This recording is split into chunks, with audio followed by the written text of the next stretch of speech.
Good evening. Ever since the Church of Scientology first appeared in the 1950s, it's been fodder for controversy. Its founder, L. Ron Hubbard, believed his religion would eventually be embraced by the world, and that was his goal. The church says it now has about 8 million members worldwide, but that figure is in dispute. Celebrity Scientologists like John Travolta, Tom Cruise, Kirstie Alley, and Lisa Marie Presley have lent credibility to the church. But it's in and out of the news all over the world. Now the church is in the news once again, as an investigation into the death of a young Florida woman raised questions about the church's role. And here in Boston, a retired investment banker is lending financial support to church critics. Retired Beacon Hill investment banker Robert Minton says he believes Scientology abuses some of its members and uses strong-arm tactics to ward off its critics. Minton first took on the church several years ago after the church took legal action against several people who were posting internal church documents on the Internet. One of the people Minton aided financially was this man, Dennis Ehrlich of Glendale, California. Ehrlich had been posting Scientology documents on the Internet when the church successfully challenged his First Amendment rights, claiming the documents were copyrighted. Here's a little of what happened when the church came to Ehrlich's house a few years ago.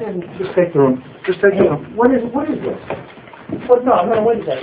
What is he doing? Exactly. He's taking pictures of things unrelated to the case. I want that film. He has no right to invade my privacy that way. Police should be here in about 2 minutes. We'll all discuss it, okay? No limits, do you? Minton has also contributed about $100,000 to a legal battle against the church on behalf of the estate of Lisa McPherson, a 36-year-old Scientologist who died 2 years ago under suspicious circumstances. Minton was at church headquarters in Clearwater, Florida for this protest on McPherson's behalf a few weeks ago.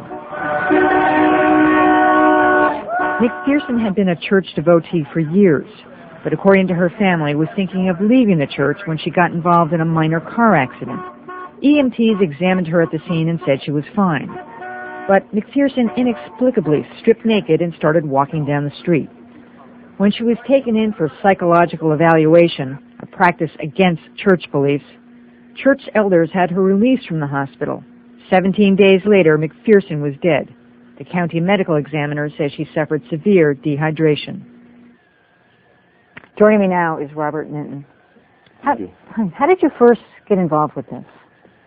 Well, the first thing that happened that drew my attention, just being an Internet junkie sort of, was when the Church of Scientology tried to illegally cancel the news group called alt.religion.scientology, which was set up to discuss all aspects of the Church of Scientology.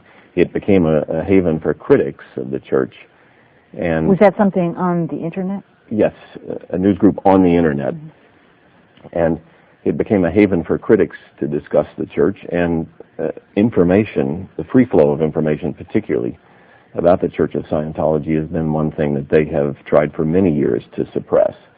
And they issued an illegal remove group message through an Internet server to try to cancel the news group.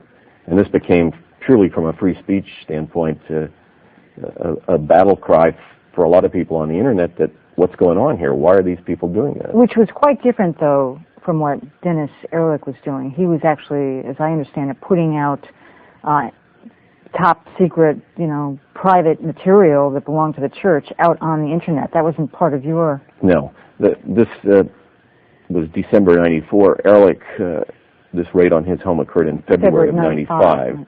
And it was after the raid on Ehrlich's home that people began to even get more interested in what this Church of Scientology was doing and how they could basically subvert the copyright law to allow them to go into people's homes and literally go through every nook and cranny in their house and walk away in their own possession with all the computer material, scanners, printers, floppy disk, hard disk.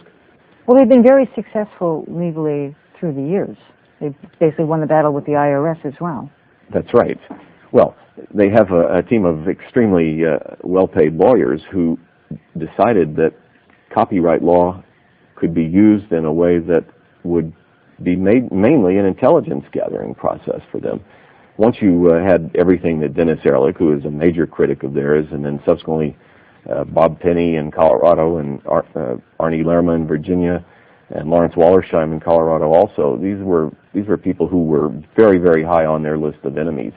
And all of their computer equipment gave them access to all of their communications with their friends, other potential critics of the church, intelligence. I should say they're going to be here in a few minutes to join us.